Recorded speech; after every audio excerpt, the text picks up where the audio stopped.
Yeah, thank you very much.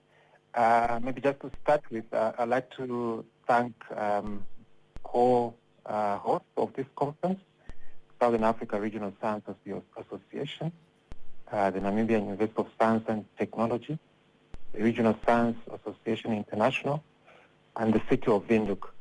So we're very grateful for co-hosting this event and conference and sponsoring it. So coming back to the theme and why this theme was chosen, we recognize that Southern Africa as a region as a whole is facing rapidly changing social and environmental realities that are quite common around the region. And we have some issues that I think we are all grappling with as countries in the Southern African region, such as urbanization, climate change, technological changes, the high unemployment. It's not only unique here in Namibia, but it's quite common within the region. And so we have to rethink how we plan and develop our cities and our economies as a region. Of course, we have different priorities as countries within the region, but we have to think more regionally so that we have to prosper as a region as a whole. So the conference brings together, researchers, policymakers, and practitioners to identify these practical, evidence-based solutions for inclusive and resilient and sustainable growth for the region. So that's why this theme was chosen for this year's conference. Now, the conference focuses on finding innovative solutions to regional development challenges. What do you see as the most pressing challenges facing Southern Africa today, particularly in areas such as rapid urbanization, climate change, inequality, migration, and unemployment? And also, how can research help address these issues? Thank you. So, just looking at the research papers that we received for this conference from academics, you can see that the region faces interconnected challenges. Yeah, sometimes maybe we work in silos as either countries or universities, but you can see that the issues that come out from the research shows interconnected challenges that we have. So cities are growing very fast, rapidly, and so the infrastructure cannot keep up with the rapid urbanization. And we see that here in Namibia, for instance, in the capital city in Windhoek, you see that we are having, lots of vehicles on our roads, and that is, putting pressure on our roads. Very recently now we've been seeing on radio and TV that there's heavy traffic congestion within cities. And we don't have the infrastructure to keep up with that rise in urbanization. This is not unique to Namibia. This is common across the major cities within the region. We also have climate change as a pressing issue that we have within the region.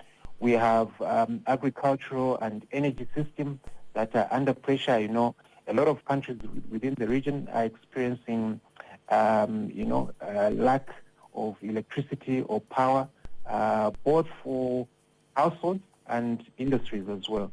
We also have high inequalities within these countries, and also migration. I think recently now we have these issues to do with migration that's affecting the region as a whole.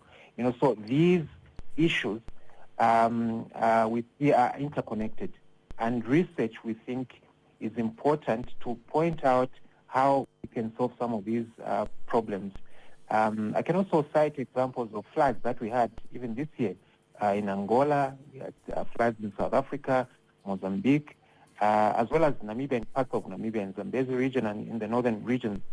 All these issues are affecting us as a region.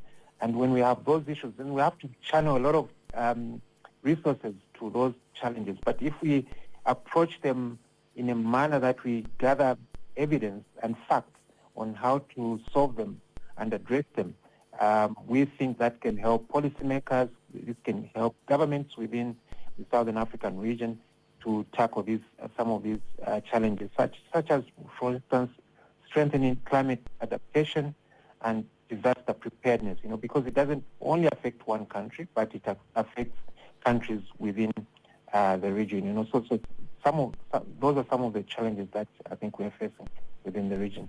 Yeah. Now, collaboration is a key feature for this conference. Could you share some examples of research projects that have been undertaken jointly by academics and researchers across SADC universities, and also what tangible outcomes or policy impacts have emerged from this work? Thank you. Thank you very much for that question.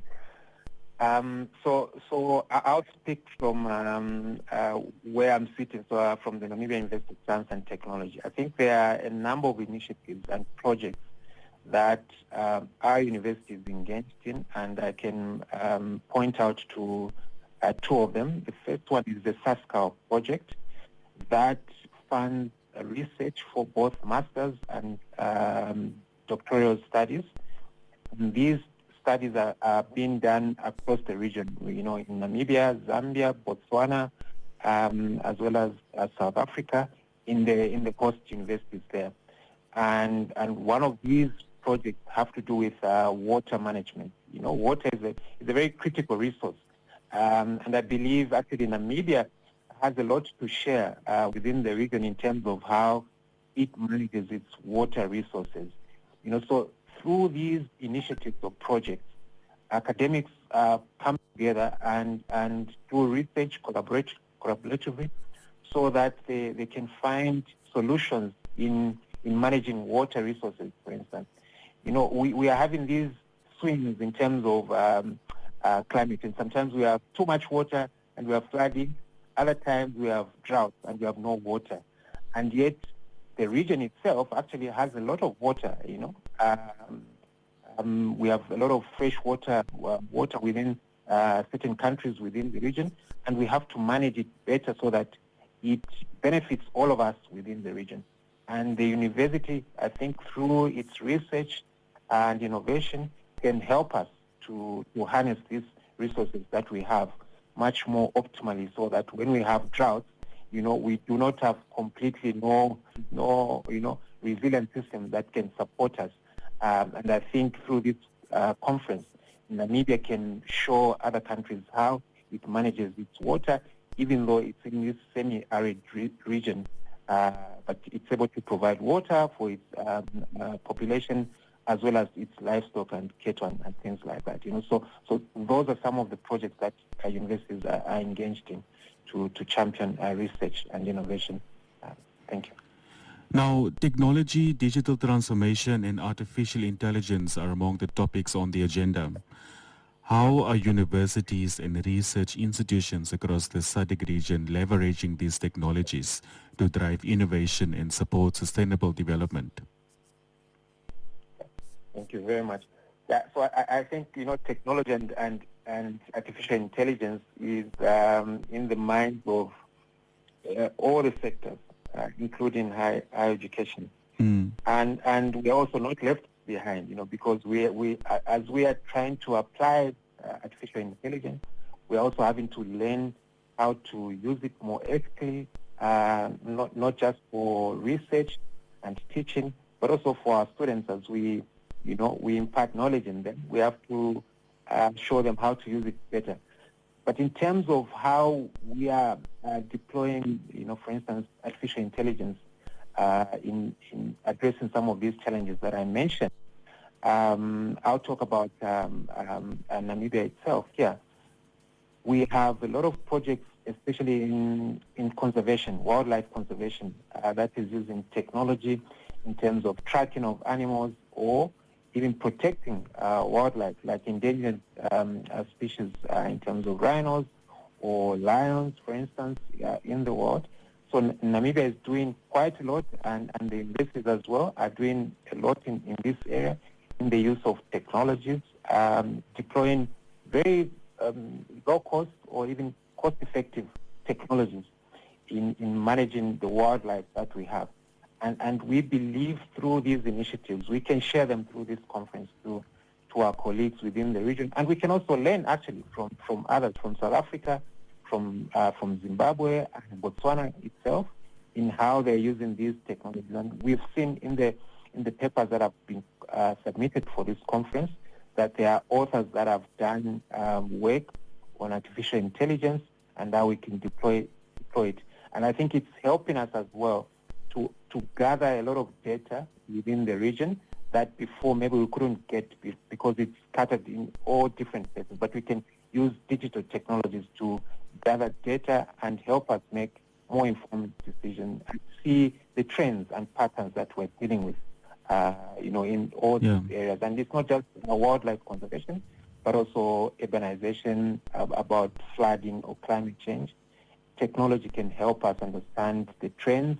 We can go back into the past, or we can, simulate into the future using these technologies and help us to understand them better.